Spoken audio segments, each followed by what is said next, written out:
1944, Perdana Menteri Yudho Koyo mengundurkan diri dan diganti oleh Perdana Menteri Koiso Komiaki dalam rangka menarik simpati bangsa Indonesia agar lebih meningkatkan bantuan baik moral maupun material. Maka dalam sidang istimewa ke-85 Parlemen Jepang Taikuku Ginkai pada tanggal 7 September 1944, ada yang menyebutkan 19 September 1944, Perdana Menteri Koiso mengumumkan bahwa negara yang ada di bawah kekuasaan Jepang diperkenankan merdeka.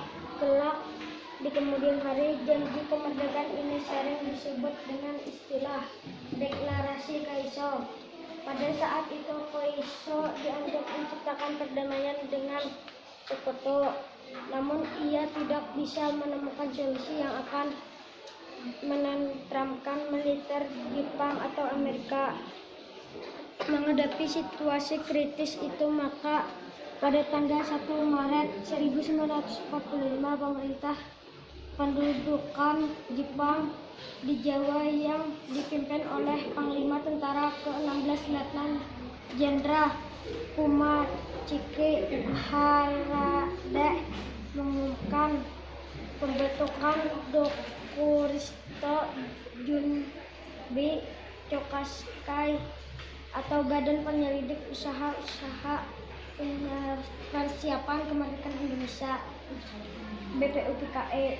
Tujuan pembentukan badan tersebut adalah menyelidiki kumpulan bahan yang penting tentang ekonomi, politik, dan tata pemerintah sebagai persiapan untuk kemerdekaan Indonesia. Selama masa tugasan BPUPKE hanya mengadakan sidang 2 kali.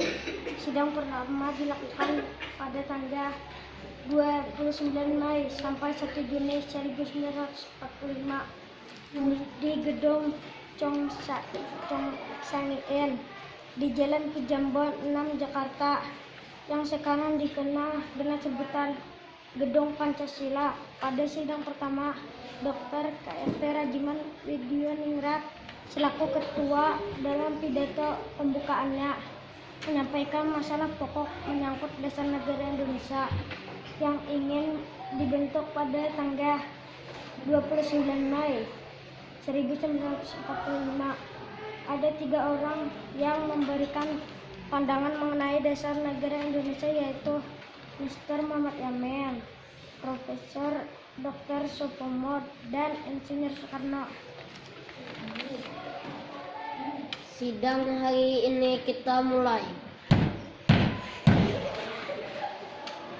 Negara Indonesia merdeka yang akan kita bangun itu apa dasarnya? Kami ingin saudara-saudara mengemukakan pendapatnya. Yang pertama, silahkan Muhammad Yamin. Pembicaraan bagian atas dapat saya ringkaskan bahwa dasar-dasar yang kita perbincangkan memberi dorongan pada kita bahwa negara yang akan dibentuk ialah suatu negara rakyat Indonesia yang dikepalai oleh seorang kepala negara pilihan dan dijalankan sebagai pusat oleh kementerian yang bertanggung jawab kepada majelis suara. Dasar negara juga mengenai soal penduduk pun karena mengenai susunan pemerintahan, dan begitu juga tentang hak tanah. Rakyat Indonesia mesti mendapat dasar negara yang berasal dari peradaban kebangsaan Indonesia. Orang Timur pulang kebudayaan Timur. Kita tidak berniat lalu akan meniru suatu susunan tata negara negeri luaran. Kita bangsa Indonesia masuk yang beradab dan kebudayaan kita beribu-ribu tahun umurnya. Dasar negara menurut pemikiran saya yaitu A. Peri kebangsaan, B. Peri kemanusiaan, C. Peri ketuhanan, D. Peri kerakyatan, E. Kesejahteraan rakyat. Yang kedua, Silahkan saudara Sopomo.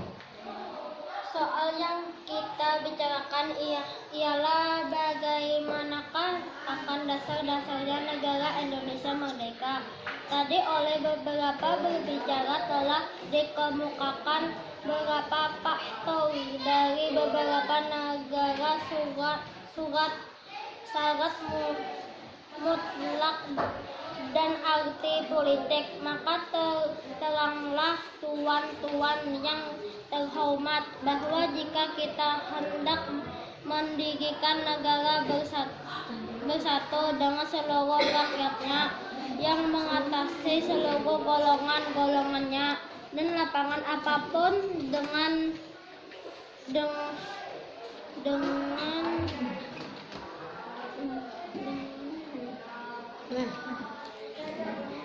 golongan terbesar dalam masyarakat dan tidak mempersatukan dirinya dengan golongan yang paling kuat, golongan politik atau ekonomi paling kuat.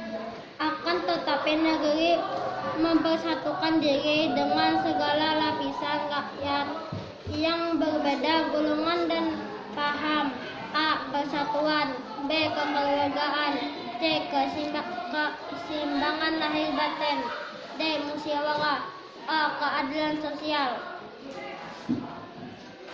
Yang ketiga, silahkan saudara Eri Soekarno. Maaf beribu maaf, banyak anggota telah berpidato dan dalam pidato mereka itu diutarakan hal-hal yang sebenarnya bukan permintaan Paduka Tuan Ketua yang mulia, yaitu bukan dasarnya Indonesia merdeka. Menurut anggapan saya yang diminta oleh Paduka Tuan Ketua yang mulia adalah dalam bahasa Belanda, filosofi Grondslag daripada Indonesia merdeka. Saja mengerti apakah yang Paduka Tuan Ketua kehendaki. Paduka Tuan Ketua minta dasar, minta filosofi Grondslag atau jikalau kita boleh menggunakan perkataan yang jang molok-molok. Paduka Tuan Ketua Jang Mulia meminta suatu Betslak Haung di atas mana kita mendirikan negara Indonesia itu. Apakah Betslak Haung kita jikalau kita hendak mendirikan Indonesia yang merdeka? Dasar negara tersebut yaitu A. Kebangsaan Indonesia. B. Internasionalisme dan perikemanusiaan. C. Mufakat atau demokrasi. D. Kesejahteraan sosial. E. Ketuhanan yang berkebudayaan. Namanya bukan Pancadharma, tetapi saya namakan ini dengan petunjuk seorang teman kita ahli bahasa, namanya Pancasila.